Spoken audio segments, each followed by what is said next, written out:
Marcel Khalifa here on Democracy Now!, democracynow.org, The War and Peace Report. I'm Amy Goodman with Juan Gonzalez as we return to a story we first heard yesterday on Democracy Now! It's the heart-wrenching tale of Amer Shurrab.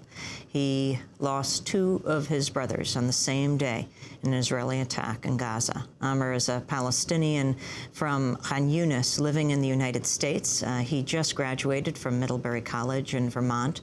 On Friday, his dad and two brothers were fleeing their village when their vehicle came under Israeli fire. His brother, 28-year-old Kassab, died in a hail of bullets trying to flee the vehicle. His other brother, 18 years old, Ibrahim, survived the initial attack, but Israeli troops refused to allow an ambulance to reach him and his father until 20 hours later.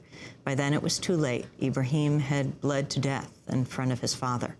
Amer Shurrab joins us today again from Washington, D.C., to continue with the story he began yesterday. Juan and I welcome you to Democracy Now!, Amer. Thank you for having me, Amy. Amer, for those who didn't hear yesterday, if you could briefly tell us again your understanding. It was Friday, is that right? That was when Tzipi Livni was actually in Washington, D.C., meeting with Condoleezza Rice. Yes. And you got the call from your dad? I got the call from my big brother who lives in Saudi Arabia. He watched my dad's plea on air on Al Jazeera. And this was still when your father was on the ground with Ibrahim, your 18-year-old brother, who was wounded in the leg. Should not have been a fatal wound. No, absolutely not. And what did you do at that moment when you heard they were there? What was your dad trying to do at that point? And what did you do?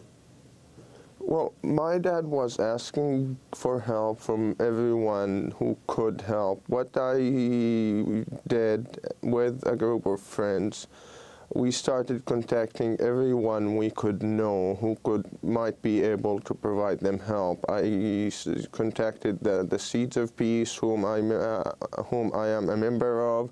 I contacted the Middlebury College. I contacted my host parents. I contacted the International Red Cross.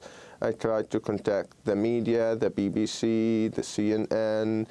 I contacted the Israeli journalist Amira Haas, and I tried to get in touch with everyone I could think of. And my network, we contacted my fellow United World College students who also tried to contact everyone they could think of who could influence the Israeli army or send the word out. Maybe it will influence the Israeli army and they will allow help. And throughout the night, we were in contact with Al-Haq, which is an NGO based in Ramallah, who were following the story. We were talking with a Middlebury alumni. She's interning with Al-Haq, and she was following the story with us. And from what you have heard from your family there, what kind of response from the pressure on the Israeli army or the Israeli government? What was the reaction of the Israeli army to all the people that were trying to contact them to let an ambulance get through? Well, they didn't get any positive response, and the army said, we have to fully explore the situation. We have to evaluate the situation and see how it will affect the operations in the area. And at some point, they informed Physicians for Human Rights, another aid group that was contacting them, that there is an explanation for not sending the ambulance, but they said they won't provide the explanation. Amer, your father and brother Ibrahim are on one side of the road, on one side of the car that was shot at, and Ibrahim is laying there. Your father calling on the cell phone, trying to get help. On the other side of the car, the passenger side, was your other brother, Kassab, who had been shot dead at the beginning of this attack, Israeli forces from a house. Was your father able to get to his body just on the other side of the car? he wasn't able to get to his buddy until about 7 hours later. What was stopping him? If he tries to move, the troops would tell him, don't move or we're going to shoot you. And if he actually attempts to move, they fire in the air or around him. But around 8 p.m. or so on Friday, he saw some cats, some wild cats, starting to circle around Kassab's buddy, so he couldn't take it anymore. And he moved the 2 or 3 feet that separated him from Kassab's buddy just to make sure the cats wouldn't get to his buddy. But he wasn't able to actually bring the body back to where he was or move it in any way? No, all he could do is just turn him on his back and cover his face with his coat. Mm-hmm. Amer Ibrahim, tell us what was happening with him through the day, your 18-year-old brother, who your father was with. Where was he shot? He was shot in his leg, just under the knee, and while he was getting out of the car upon the orders of the soldiers, he got shot and he screamed, I have been injured. And he tried to call the ambulance, but the soldiers ordered him to drop the phone or they would shoot him. But they would allow my father to use a cell phone. My father tried to call the emergency number several times, and Ibrahim would tell him every 5 minutes, I'm hurt, I'm injured, I'm in pain, call an ambulance. And he was bleeding all the time. And after sunset, he started shivering and trembling, telling my dad he was cold. And after my dad found out that Kassab was dead, Ibrahim asked my dad,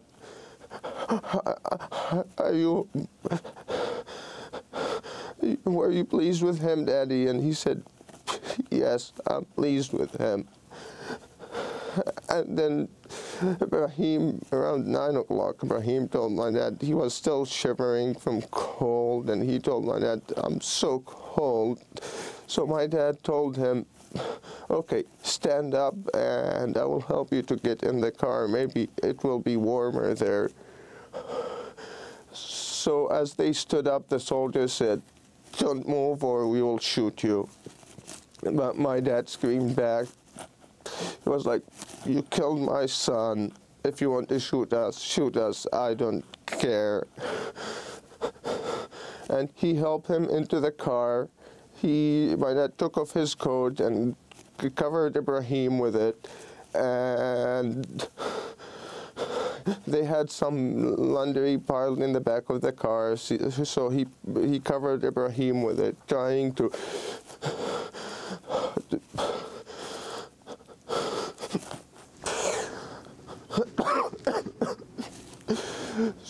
just trying to provide him with some warmth. And he asked him, Ibrahim, are you warm? He said, I'm warm, Daddy, but I'm in pain. Call an ambulance. Call 101.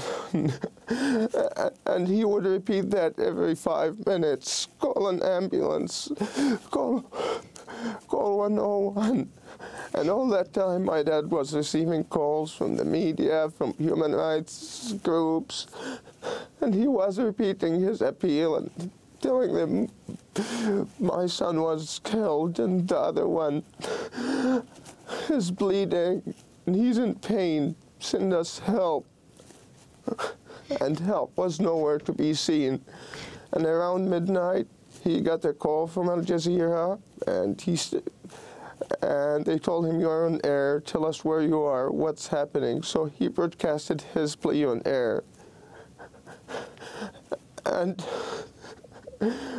once he was done, he couldn't hear the breath of Ibrahim.